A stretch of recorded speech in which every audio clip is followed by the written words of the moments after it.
بسم الله دقن جانل أصحابتي كسود وهذا ما أنتوا حين سمينا أكون برضو يعني صوشي لي يعني بربروني وبصل إيه بس نصو جرجر سو يري عصبو intaas waxaan ku qasanaynaa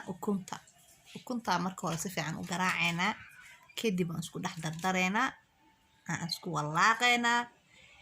waa kaasa marka baradhada waa soo shiila wax yar saliida macna lahayn ku soo shiila wax yar birtaas aan ugu gadgadiyay bas aadna qafiif ay u tahay wax culus ma aha marka aan isku dardarsanaynaa waa ka ma aragtaan waa ka markii la isku dardaray bas birtiina wax yar oo saliid ahaan marmariyay dabkana waa u gaabinay ma fahanteen ha u dheereynina sayn kaga gubanina wax daba ma qaada baashan marka waa kaasa lagu gadiyay waa ka dabka aad ugu gaabiya si oo xoogaa aad u yareen saaid u yareen kadib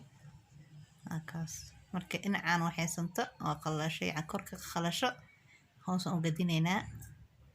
insha Allah say ku soo baxdo arki doontaan subscribe noo saara noo share gareeya waxyaabo badan oo in soo wadnaa insha Allah asxaabtiina gaarsiiya qof walba wiil gabar isku daya inaa karisaan wiilasha ha samaystaan quraaca ka dhigtaan iskaabulada waa kaasa aad u fududa kaligeedna waa cuni kartaa waliba wax kale oo ku darsan kartaa waa kan hadda saan inoo soo baxdo inaba caadi ma qurux waa yaab